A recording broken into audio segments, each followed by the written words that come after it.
Hello everyone, my name is Devashish and I welcome you all to this video.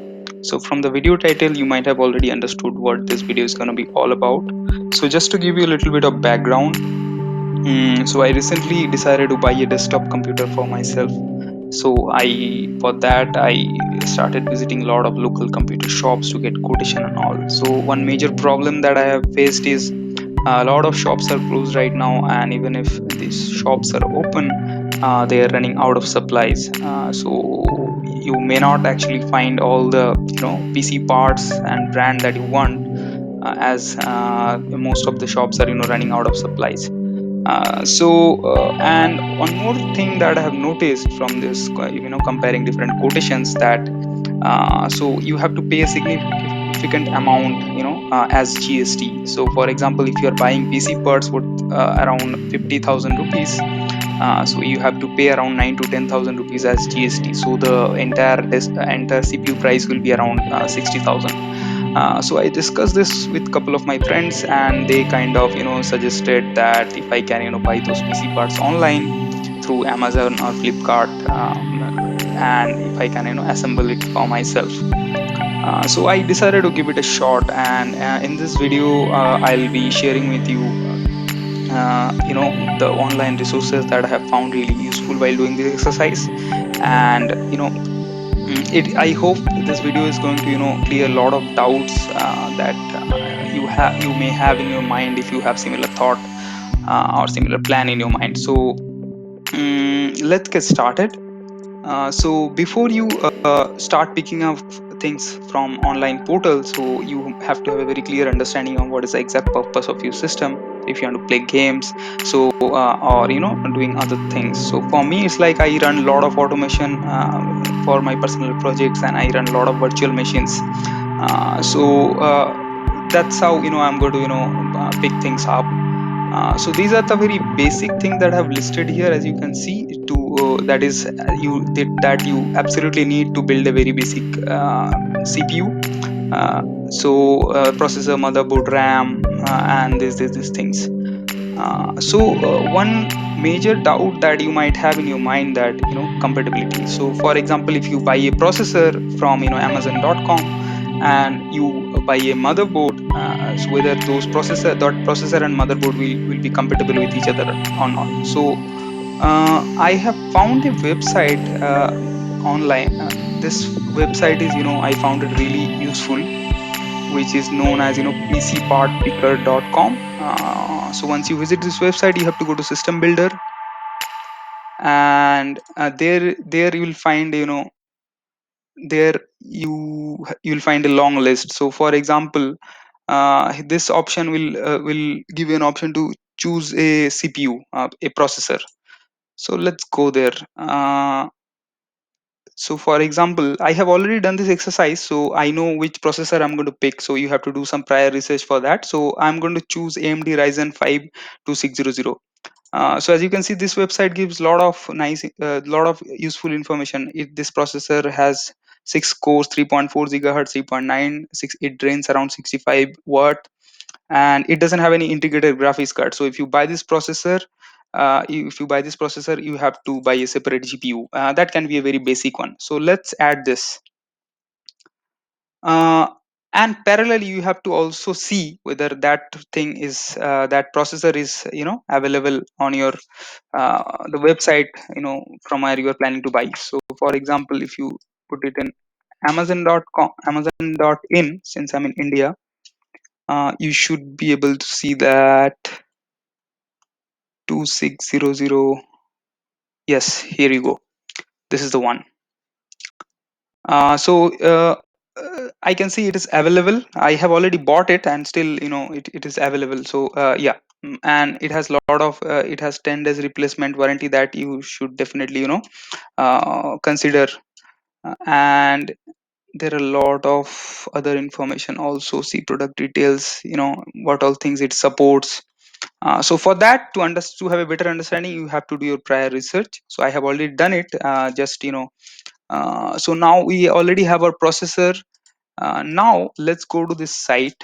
So now if you go to motherboard and motherboard section, what you can see here, so it is going to only show you the motherboards that are compatible with that processor that you have chosen. So this is a very major problem that I was facing, whether if I choose a processor, whether it will be compatible with certain motherboard or not. So as you can see, it is only showing me the motherboard that actually supports that Ryzen 5 that I have chosen.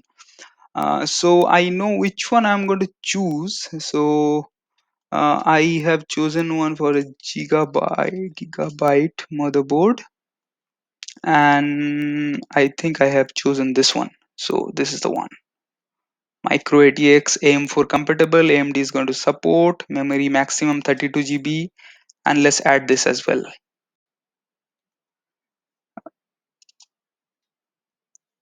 And you have to search it in Amazon as well, whether it is available or not. I have already bought it. As you can see, this is available. This is, they are selling it for around 5,400 rupees. So yeah, this is exactly and now this is the information that you're getting from here, that it supports maximum 32 GB DDR4. If you just simply put it on Google, you are going to get a lot of information from their Gigabyte website as well. You have to go to see what all things it supports. So supports AMD third generation, Ryzen second generation. So this, while choosing AMD processor, the Ryzen 5 doesn't mean that it's a fifth generation. It's actually third generation Ryzen, the one I have chosen. This one, system builder, this Ryzen 5 is a third generation, so we know it is going to support, and it supports DDR4 RAM, and there are detailed specifications. 2 into 2 DDR4 RAM, it will support maximum you can use 32 GB, and a lot of other informations are available. It doesn't have Wi-Fi, I believe, so you need a separate Wi-Fi adapter for this one. Okay, so this is done, and now let's choose a RAM for our system. So I have already chosen Corsair, so I'm going to show you, which one.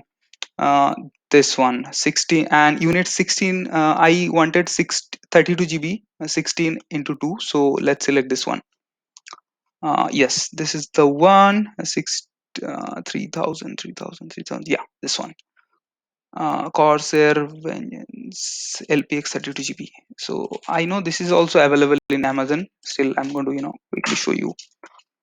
So here you go. Corsair 16 GB DDR4 3000 megahertz. Yeah, so we know, since we are choosing all these things, we know, from this website that this will be compatible, so we can add this as well. So this is a very really useful website, that I have found. So you definitely should give it a shot, and if you want to cross check with some other website, that is very well and good. I have already done it from going to their individual website and seeing compatibility issues, because when I first time I found this site, I didn't want to fully trust it. But later, when I verified those information, I have seen, it is giving the right information only about the compatibility. So yes, Ryzen 5, it has some more specifications if you want to have, right. So it has around uh, base clock speed 3.4 gigahertz and all these things. So that's how you actually kind of build a choose things using this website called pcpartpicker.com, and search in your local online portal, and buy things. So I have already done this exercise, so I'm going to quickly show you, what all parts I have chosen. This is in sheet one, I believe. Yes, this is the one. So as you can see, the processor that I have chosen is AMD Ryzen 5 2600, and motherboard is that this one, Gigabyte GA832M.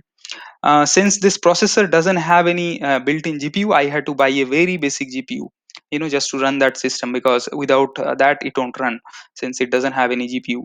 And I have also chosen 16 GB RAM. So later on, I'm going to upgrade. So CPU cooler, what I have chosen is it was not in this Cooler Master CPU cooler that I have chosen around 40 480 GB SSD, 2 terabyte hard disk. Cabinet, I have chosen a very basic one because I'm going to push this system in, under my desk, so I'm not going to have a look at it every time. So uh, I have chosen a, around 2000 rupees, this thing. SMPS, if you are, if you are running your desktop computer for, for long duration, so you should definitely, choose a good SMPS. So 550 watt is, it's I felt it's more than enough. You can do your, prior research on that. Some people prefer to, take 650 watt as well. And this motherboard doesn't have, the motherboard that I have chosen, it doesn't have any Wi-Fi adapter, so I have to buy a Wi-Fi adapter as well for myself. So this is how it looks, and as you can see here, the Amazon price that I have already chosen, as I have written here, this price, if you sum it up, right, what you will find that the price is coming around 48,000. So now if you want to buy, if you are, planning to buy this from your local shop, they are going to add around 18% GST on it, so it will come around, 58,000 rupees or 59,000 rupees. So that's what I wanted to avoid. So that's pretty much it I had to share with you guys. I hope, I am going to share some of, there is one more website that I have found. If you are planning to compare different CPUs, Intel CPUs, and, Intel AMD CPUs, there is a really nice website called cpubenchmark.net. So this is going to, if you are going for Intel CPUs, so it will give you, kind of comparison of different CPUs. I mean, if you have doubt in your mind which one to choose based on your, need. So it compares AMD as well. So this website also I found it really useful. Yeah. So yeah, let's. Uh, if you look at my system, right, yesterday night only I have ordered all these things. For it is arriving. This is arriving on Saturday. This is 5th June, arriving on Friday. A lot of stuffs arriving on, 5th June, arriving on Thursday. Yeah, and there's an extra monitor and keyboard also that I have bought, that is not included in this list. So yeah, thank you for watching. I hope you guys found this video useful. And if you are planning to buy a desktop, I hope, this is going to, bring a lot of clarity. So thank you for watching. Bye bye.